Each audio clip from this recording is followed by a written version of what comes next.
जय श्री कृष्णा। राधे राधे। सभी श्रोताओं को स्वागत है आपके अपने चैनल शीला भक्ति स्टोरीज में। आप सभी के आशीर्वाद और दुआओं से अपना यह परिवार खूब तरक्की करे, खूब उन्नति करे, इसी कामना के साथ शुरू करते हैं आज की कथा। आज माघ मास के कृष्ण पक्ष की 10वीं तिथि और शुक्रवार है और कल षष्ठीला एकादशी का व्रत रखा जाएगा। जो भी विष्णु भक्त षष्ठीला एकादशी का व्रत रखना चाहते हैं तो अपने इसी चैनल पर षष्ठीला एकादशी की सारी जानकारी दी गई है। षष्ठीला एकादशी पर 6 प्रकार से तिल का उपयोग किया जाता है, वह किस तरह से करे, तो इन सभी जानकारियों के साथ वीडियो प्रस्तुत की गई है, जिसकी लिंक कमेंट बॉक्स में दी गई है। आप एक बार देख सकते हैं, क्योंकि एकादशी के व्रत का नियम 10वीं तिथि की शाम से यानी कि आज से ही शुरू हो जाएगा, क्योंकि एकादशी के व्रत पूरे नियम के साथ रखे जाते हैं। आप सभी की मंगल कामना के साथ शुरू करते हैं आज की कथा। बोलो गणेश जी महाराज की जय हो। एक समय की बात है, एक गांव में एक बूढ़ी माई रहती थी। वह बहुत ही गरीब और दृष्टिहीन थी। उसका एक बेटा और एक बहू थी। उस बुढ़िया का नियम था कि सुबह सवेरे जल्दी उठती, स्नान करने के बाद में सबसे पहले गणेश जी के मंदिर जाकर गणेश भगवान की पूजा श्रद्धा भाव से किया करती थी। भक्ति भाव से उसकी खूब रुचि थी, तो गणेश जी भगवान उसकी पूजा से प्रसन्न हुए और प्रकट होकर कहने लगे कि बूढ़ी माई, मैं गणेश जी तुम्हारी पूजा से बहुत ही प्रसन्न हूँ, तू जो चाहे सो मांग लो। तो बुढ़िया कहने लगी कि महाराज, मुझे तो कुछ मांगना ही नहीं आता कि मैं क्या मांगूँ और कैसे मांगूँ। तो भगवान गणेश कहने लगे कि तुम सोच लो तुम्हें क्या मांगना है, मैं कल फिर आऊँगा। तो यह कहकर गणेश जी भगवान अंतर्ध्यान हो गए और बूढ़ी माई घर आ गई। घर आकर सबसे पहले अपने बेटे से कहने लगी कि बेटा, गणेश जी भगवान मेरी पूजा पाठ से बहुत ही प्रसन्न हुए हैं और आज उन्होंने मुझसे कहा है कि तुम वरदान मांग लो। तो मुझे मांगना ही नहीं आता कि मैं क्या मांगूँ। वह मुझसे कह कर गए हैं कि कल फिर आऊँगा, अब तो मुझे बता कि मैं क्या मांगूँ। तो उसका बेटा कहने लगा कि माँ, यह तो बहुत अच्छी बात है, तुम ऐसा करो कि धन मांग लो। तो बहुत अच्छी। तो उसका फिर कितने गरीब है, हमारे भी सपने पूरे हो जाएंगे। तो बुढ़िया के पास मन में यह बात नहीं जमी। फिर वह अपनी बहू के पास गई और जाकर कहने लगी कि बहू, आज मुझे गणेश जी भगवान ने वरदान मांगने के लिए कहा है, तुम मुझे बताओ कि मैं क्या मांगूं। तो वह कहने लगी कि माँ जी, आप पोते पोती मांग लो। देखो हमारा आंगन सूना है, हमारे घर में भी किलकारियाँ गुज गांगी और आपका भी दिल बहला देगा।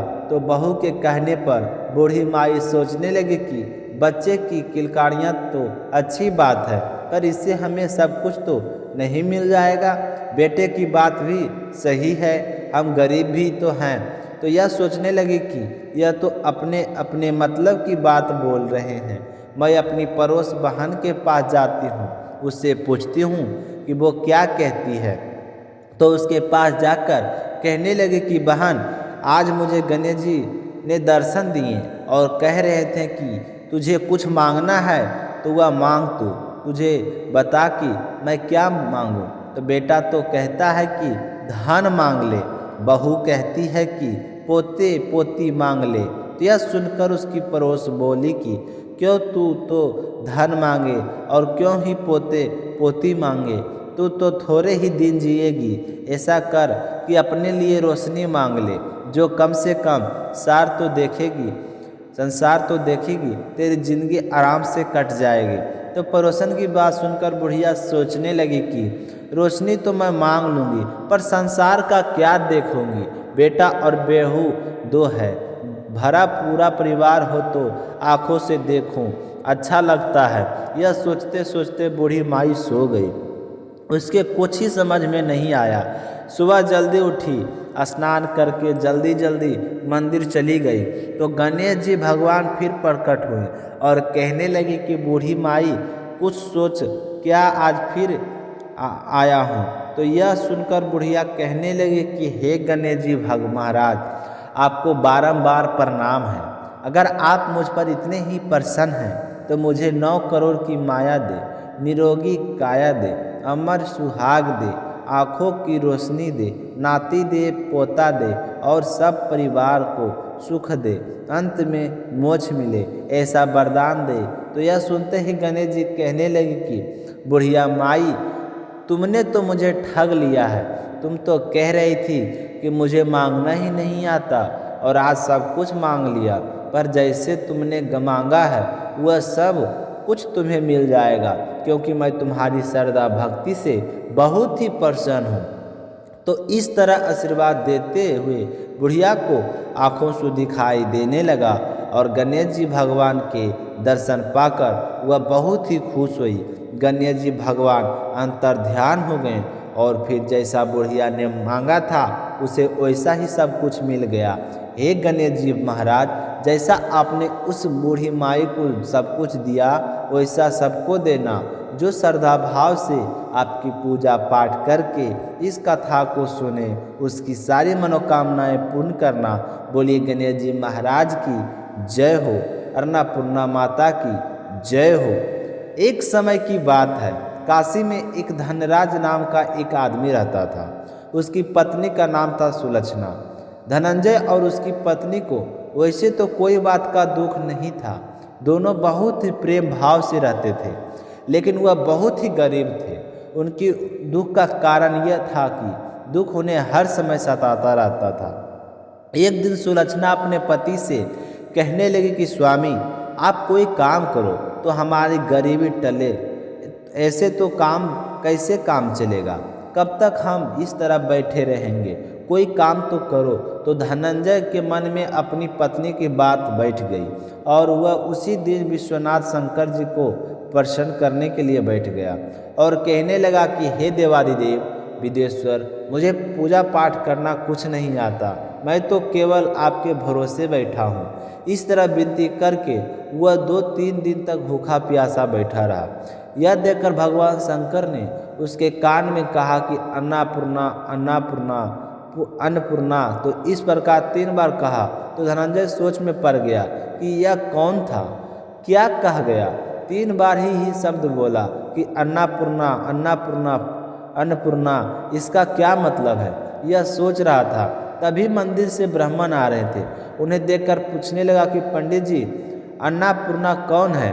तो ब्राह्मण हंसने लगे कि तो जो 3-4 दिन से अन्न छोड़ के बैठा है तो तुझे अन्न की बात ही सूझेगी, अब तू घर जा और अन्न ग्रहण कर। धनंजय घर आ गया, अपनी पत्नी की सारी बात कही तो उसकी पत्नी कहने लगी कि हे नाथ, चिंता मत करो, स्वयं शंकर जी ने यह मंत्र दिया है तो वे स्वयं ही इसका खुलासा करेंगे, आप फिर जाओ और उनकी आराधना करो। तो धनंजय फिर मंदिर में चला गया और पूजा करने बैठ गया। रात्रि में शंकर जी ने आज्ञा दी और कहा कि तुम पूर्व दिशा में चला जा। तो वह भगवान के कहे अनुसार पूर्व दिशा की ओर चल पड़ा। अन्नपूर्णा का नाम जपता जा रहा था, रास्ते में फल खाता, झरनों का पानी पीता। इस प्रकार कितने ही दिनों तक चलता गया।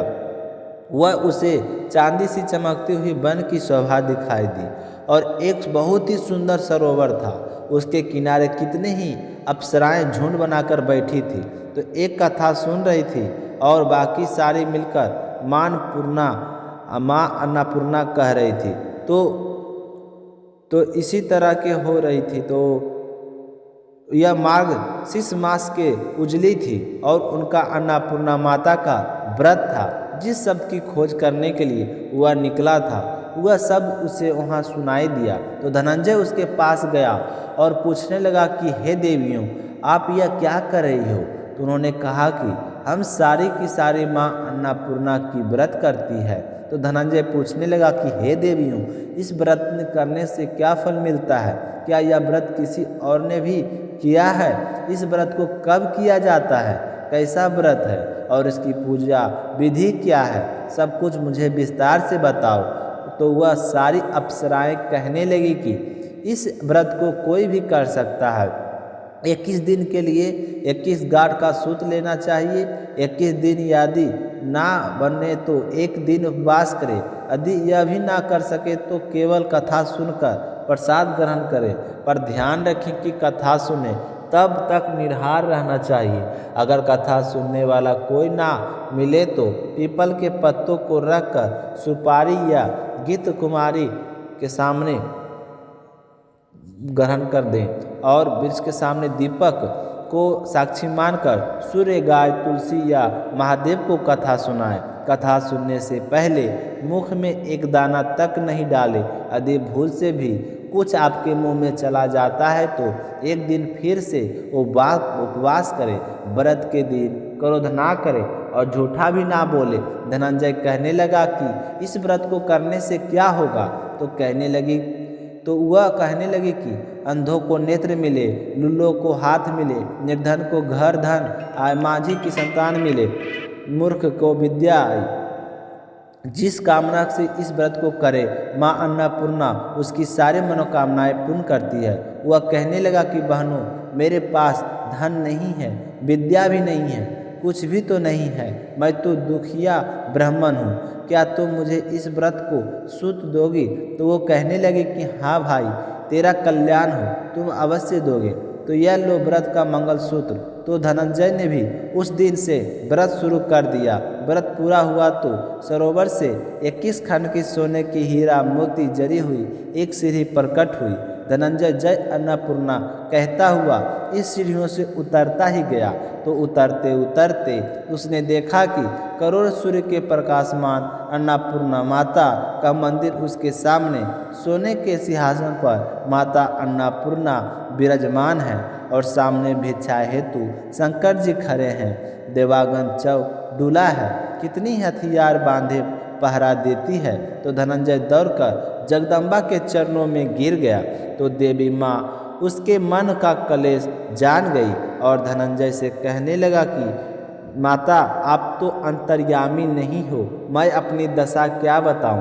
तो माता कहने लगी कि मेरा व्रत किया है, सारा संसार तेरा सत्कार करेगा। माता ने धनंजय की जीवा पर बीज मंत्र लिख दिया। अब तो उसके रोम रोम में विद्या प्रकट हो गई। इतने में धनंजय देखता है कि वह तो काशी विश्वनाथ मंदिर में खड़ा है। तो माँ का वरदान लेकर धनंजय घर आ गया। सुलक्षणा से सारी बात बताई तो माताजी की कृपा से उसके घर में धन संपत्ति उमड़ने लगी। तो खूब धनवान हो गया। उसका बेटा छोटा घर अब तो बहुत बड़े घरों में गिना जाने लगा। जैसे शहद के छत पे मक्खियाँ जमा होती है, उसी प्रकार उनके घर अनेकों संगे समधी आकर उसकी बड़ाई करने लगे। कहने लगे कि इतना सारा धन, इतना बड़ा और इतना सुंदर घर, तुम्हारी तो संतान नहीं है, तो इस कमाई का भोग कौन करेगा। सुलक्षणा के संतान नहीं हो सकती, इसलिए धनंजय तुम्हें दूसरा विवाह कर लेना चाहिए। तो धनंजय की इच्छा नहीं थी कि वह धराओं को दबा दबाने का धनंजय का दूसरा विवाह करना पड़ा और सती सुलक्षणा को शोध का दुख उठाना पड़ा। इसी प्रकार दिन बीतते गए। फिर आंगन का महीना आया तो अगहन का महीना आया तो सुलक्षणा का पति तो अपनी दूसरी पत्नी के साथ रहता था, नए बंधन में बंधा हुआ था। तो सुलक्षणा ने अपने पति से कहा कि हम व्रत के प्रभाव से सुखी हुए हैं, यह व्रत को छोड़ना चाहिए। तो यह सब पता माता की ही प्रताप है जो हमने इतनी सुखी और संपन्न से तो हैं। तो सुलक्षणा की बात सुनकर धनंजय उसके यहाँ आया और व्रत के बैठ गया। धनंजय की नई पत्नी को इस बात की खबर नहीं थी कि वह व्रत में पूजा पाठ कर रहा है। वह धनंजय के आने की राह देखती रही। दिन बीतते गए। व्रत पूर्ण होने के 3 दिन बचे थे। तब धनंजय की दूसरी पत्नी को पता चला कि उसका पति सुलक्षणा के पास है। तो उसके मन में ईर्ष्या की ज्वाला दहकने लगी और क्रोधित हुई सुलक्षणा के घर आ गई। वहां जाकर जोर जोर से शोर मचाने लगी और धनंजय से कहा कि तुम मेरे घर चलो। यह कहकर धनंजय को अपने साथ ले गई। धनंजय ने अपनी पत्नी को बहुत समझाने की कोशिश की पर उसने एक भी नहीं सुनी। थोड़ी देर बाद धनंजय को पूजा करते हुए कई दिन हो गए तो थकान के कारण उसे नींद आ गई। तो उसी समय उसकी पत्नी ने उसके व्रत का सूत तोड़कर आग में फेंक दिया। अब तो माताजी का कोप जाग गया। उसके घर में अचानक से आग लग गई। सब कुछ जलकर खाक हो गया। जब सुलक्षणा को पता चला तो वह समझ गई कि यह सब माताजी का ही प्रकोप है। तो वह अपनी सोत के घर आई जहां अपने पति और उसकी पत्नी को बैठे हुए देखा। खाने पीने को कुछ नहीं था तो सुलक्षणा अपने पति को कहा वहां से अपने साथ ले आई। यह देखकर धना की दूसरी पत्नी ने बहुत ही गुस्सा आया और वह उठकर अपने पिता के घर चली गई। अब पति को परमेश्वर मानने वाली सुलक्षणा कहने लगी कि हे स्वामी, घबराना बिल्कुल नहीं। माताजी की कृपा अलौकिक है। पुत्र कुपुत्र हो जाता है पर माता को माता कभी नहीं होती। अब आप श्रद्धा और भक्ति से आराधना शुरू करो, वे जरूर हमारा कल्याण करेंगे। तो सुलक्षणा की बात सुनकर धनंजय फिर से माता रानी की पूजा में लग गया। जैसे ही 21 दिन की पूजा पूरी हुई तो वही सरोवर सीढ़ी प्रकट हुई। तो धनंजय माँ अन्नपूर्णा कहता हुआ उस सीढ़ियों से उतर गया और माता रानी के चरणों में जाकर अंदर करने लगा। माँ प्रसन्न होकर कहने लगी कि मैं तुम्हारी पूजा से बहुत ही प्रसन्न हूँ। पहले तूने मेरे व्रत को बीच में छोड़ा था, इसी कारण मेरा कोप हुआ।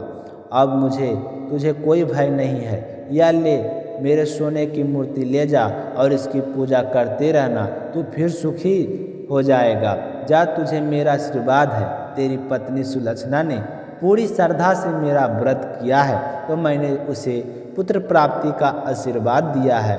माता रानी को ऐसा कहते ही धनंजय की एकदम से आंखें खुली तो वह खुद को काशी विश्वनाथ मंदिर में खड़ा पाया। वहाँ से फिर वह अपने घर आ गया और खुश होते हुए सारी बात बताई। तो माता रानी की कृपा से सुलक्षणा के दिन चढ़े और 9 महीने पूरे होते ही एक सुंदर पुत्र को जन्म दिया। तो गांव में तो आश्चर्य की लहर दौड़ गई कि सुलक्षणा के तो बच्चे होते ही नहीं थे। देखो माता रानी का चमत्कार हुआ। तो इसी प्रकार उस गांव में एक निसंतान सेठ रहता था। उसने भी अन्नपूर्णा का व्रत किया जिससे उन्हें संतान की प्राप्ति हुई। तो माता रानी का चमत्कार देख वह सेठ बहुत ही प्रसन्न हुआ और उस गांव में माता अन्नपूर्णा का मंदिर बनवा दिया। तो उसमें माता रानी बड़ी धूमधाम से पधारी। यज्ञ किया गया और सेठ जी धनंजय को मंदिर का पुजारी बना दिया गया। जीविका के लिए मंदिर की दक्षिण और रहने के लिए बहुत बड़ा भवन बना दिया। अब धनंजय अपनी पत्नी और पुत्र के साथ वहां रहने लगा। तो आज की कहानी समाप्त होती है। आप सभी को सुनकर कैसा लगा कमेंट करके ज़रूर बताइएगा। अगर हमें कहानी कहने में कुछ गलती हुई है तो माफ़ कर दीजिएगा। मिलते हैं अगले वीडियो में, तब तक अपना ख्याल रखिएगा। जय श्री कृष्णा, राधे राधे।